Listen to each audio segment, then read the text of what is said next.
CQ.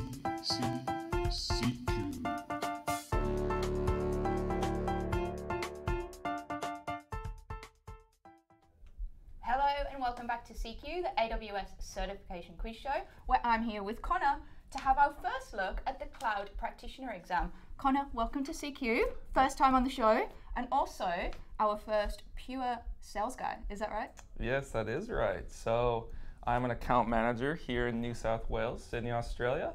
I cover territory customers, and I usually am not having the technical conversations. I'm a little nervous today. A little nervous? Yeah. Don't worry about it. So we had Reese last week, and Reese actually transitioned from a TAM role, so a technical role, into an account manager role. So this is like the perfect flow on from that. Okay, yeah, so you're going down in technical skill and getting dumber people on. That's great. No way. You're going to be absolutely fine. Now, do you have the Cloud Practitioner certification? Yes, I do. That's a great start then. Yeah, I got that last year, I think in October. Awesome. And you also have your ASA? Yeah, I got that the next month. It was a tough one, but I passed. It took me 2 tries. I passed the second time, but yeah, it was great. To prepare for that, I did 3 days here. What's it called? The in-class training? Oh, architecting on AWS, so Yeah, 3-day ILT. That was a great course. So you get a lot of hands-on experience. You get to build a lot of things out in labs. And so then, good prep for the exam as yeah, well, you found? very good prep. That was probably the most useful thing I did. And then the other thing is just reading the AWS best practices white paper. Awesome. About 60 pages long. So a light read. Yeah, light read. Preparation. Yeah. But yeah, getting through that really helped me, and it helped me pass the second time. So I'll get producer John to put that cert track in the chat for our Awesome. viewers as well. Cool. Yeah, the white papers are awesome to look for. So today we'll be looking at Cloud Practitioner. But before we get into that, Connor, tell us a bit about where you've chosen to stream from today. Yeah, so this is actually out in the outer solar system. This is a look at, here we go. This is a look at Saturn here from the Cassini spacecraft. This is a composite of 100-something images from our outer solar system, I think back in 2013. And it's about 1.5 billion kilometers away. And it's really cool because it's a modern picture of the around here. pale blue dot, which was a big inspiration from Voyager 1 back in the 90s, which inspired Carl Sagan to do a pretty cool piece on it. So it's a really interesting picture, and I would recommend listening to Neil deGrasse Tyson's take on this image as well. It's really interesting. Awesome. Well, thanks for that, and thanks for being here today, Connor, absolutely. with me. So just a reminder, we are changing track today. We're looking at our Cloud Practitioner exam.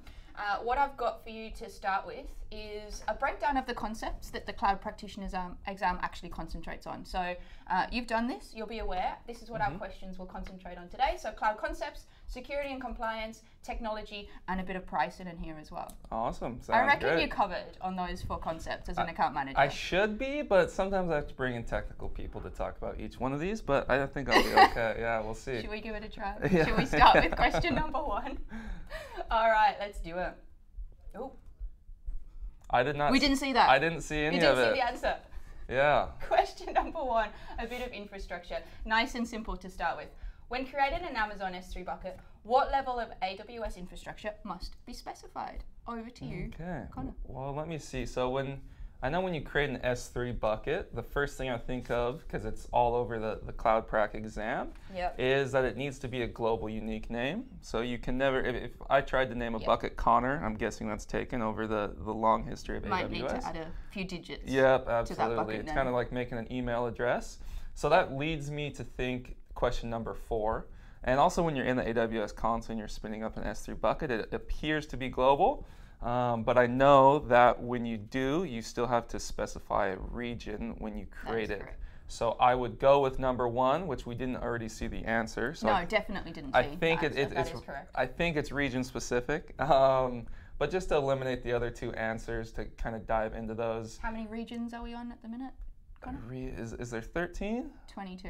22, wow. 22 regions. 22 with regions. 5 announced as well. Yeah, okay. So right now we're sitting in the Sydney region. There are 3 availability zones here, which makes me go into question number 2. And How many availability zones globally? I'm going to guess 69. Perfect. You actually got that one right. Damn it. There we go. I knew I could get some of these right. And a region is just made up of 2 or more availability zones. We have 3 here in Sydney, and an availability zone is just 1 or more data centers. And then just to eliminate number 3, a subnet is something to do with networking and being part of a VPC. And I think producer John was being a bit mean throwing that in. Yeah, that's just to put you off a bit on the first question. Networking is something that I don't like to have the conversation on, and it's something that usually isn't, for most things you deploy, isn't specific to any services. So I would eliminate that one as well, and I'd commit to number 1. Which we definitely did not see. We did not see it. I didn't see anything, no. Locking in number 1. Oh, actually, most people have gone for number 4. Interesting. Do you want to just give us a quick reminder in case they didn't hear that at the beginning? Yeah, I think that's due to the naming convention. So it's kind of a confusing question, and there are some tricks in the test I've noticed where it's kind of naming or and just it tries to draw you into a certain answer. Unique wording, and that's because the name needs to be specific globally, but they are deployed within a region. So hopefully that's got everyone on board with number 1, which we now definitely know it is. And to add a note, you can do cross-region replication with S3 buckets, so that kind of makes them global, but it's still within, that would only be 2 region if you did a multi-region approach. So. Awesome. I think you're doing all right. I think you're going to be good. Yeah, we'll see. Are you feeling, are the nerves dulling a little bit? I think so, yeah. A little more relaxed, so that's good, yeah. Let's do it. Let's move on to question 2. Folks at home, please remember to put your answers in the chat, and we'll try and steer Connor the right way. Okay. Question number 2, scaling. You ready? I am. What does Amazon EC2 auto-scaling do? So I know that's one of the big benefits of the cloud. It's basically scales EC2 instances up and down based on demand or based on usage. Perfect. So let's read through some answers and start eliminating or picking the right one. Let's do it. Resizes the instant type of Amazon EC2 instances based on the utilization of each individual instance. So wordy answers on this one, which is another quite wordy. Another hard aspect of each test, I feel like. Yeah. But not too bad, I guess.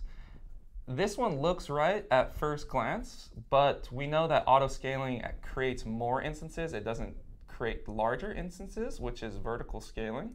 So I do not think that one is correct. That looks like vertical scaling, which is scaling up and making the instances better, if I'm correct there. Let's see, number 2, launches and terminates Amazon EC2 instances based on metrics from Amazon CloudWatch.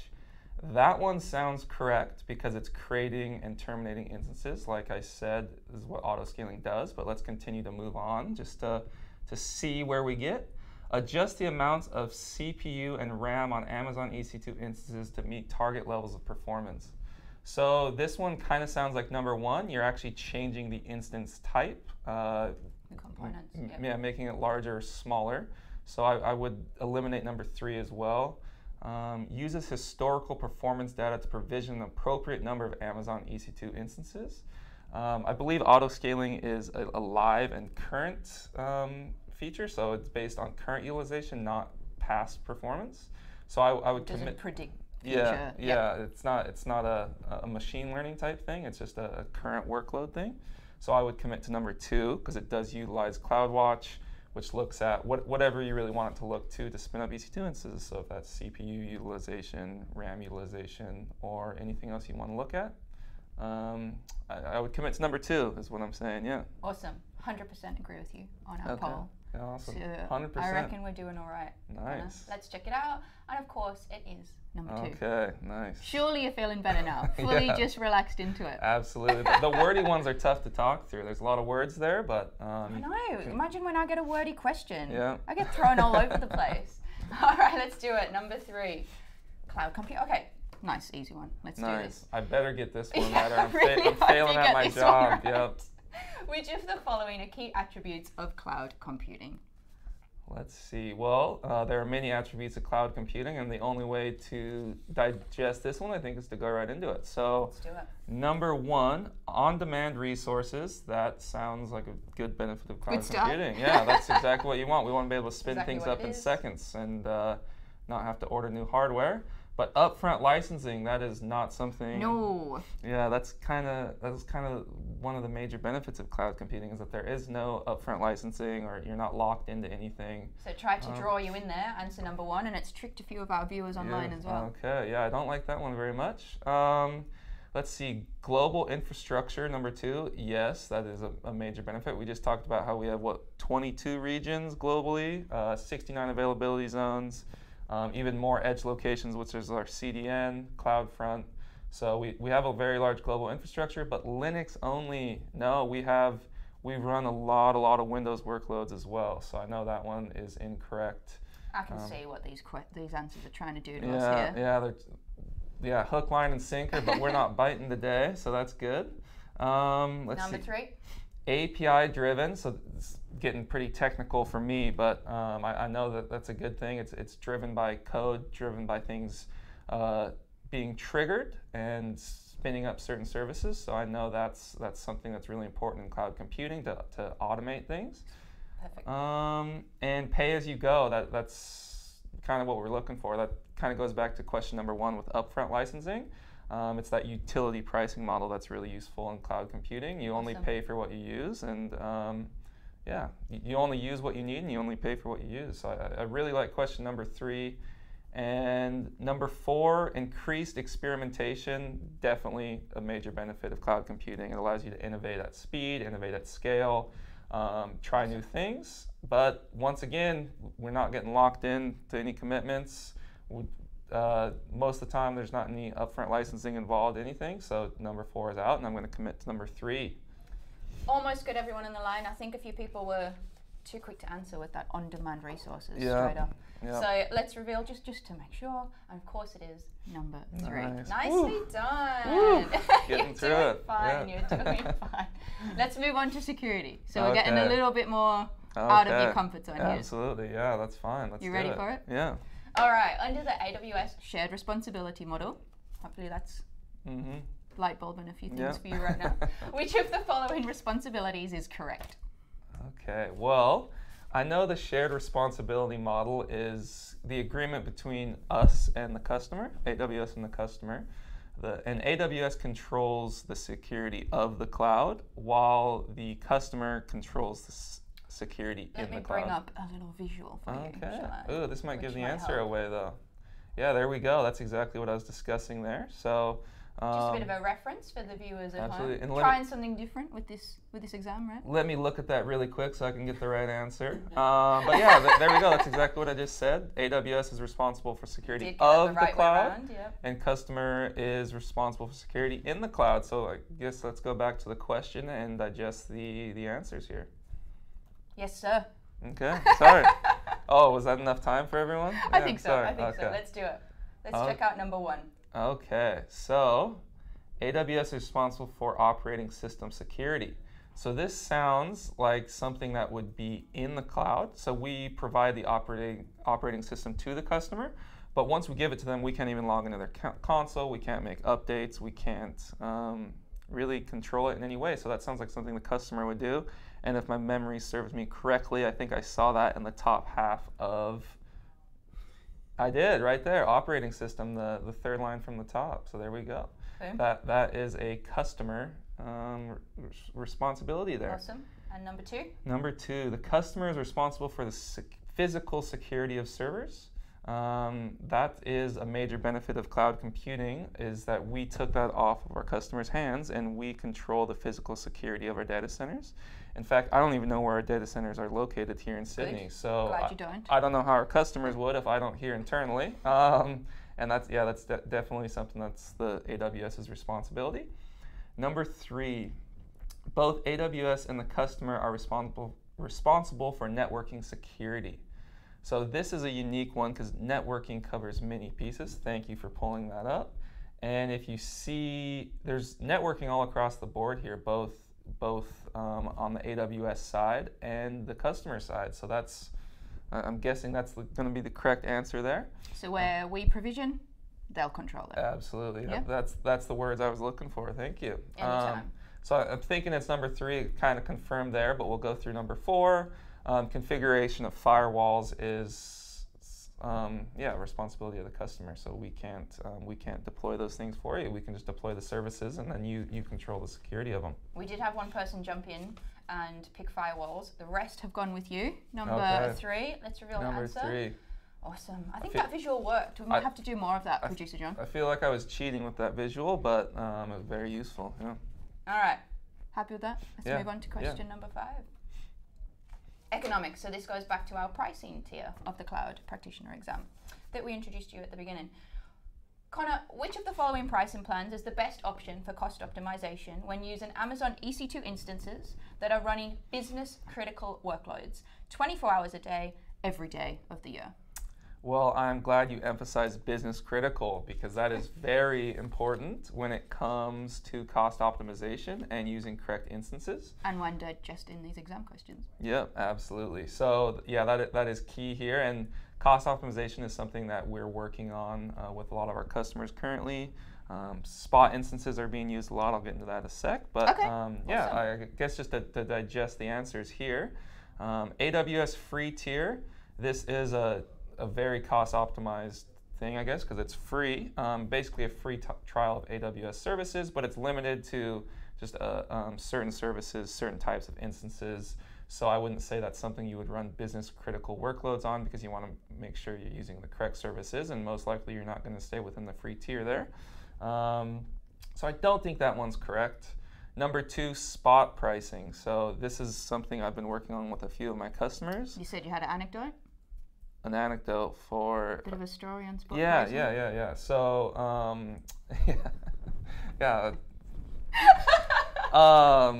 so... Jump right into it. Yeah, we have a pretty big customer that we're working with currently that runs big workloads. They have a pretty pretty big spend on AWS, and they use a lot of on-demand instances. Okay. They don't really want to commit to anything in particular. They just want to be able to experiment faster, and they don't want their production to go down, so they spin up Spot instances using Spot Fleet, which uses some pretty cool stuff on the back end to determine if on-demand instances should be used or Spot instances. Awesome. And it's just a great way to cost optimize, because it can spin up those certain workloads in Spot, which are, as many of you probably know, can be up to 90% off of EC2 on-demand instances. So those are an exciting thing, and when we have the extra capacity in our data centers to sell those off to our customers for cheap. So it sounds like it could be a good answer. Could be a good answer, but I pretty think low cost. Spot, although we have some awesome new technology to be able to run and not lose those workloads, because you only get a 2-minute warning when Spot instances are going to be shut down.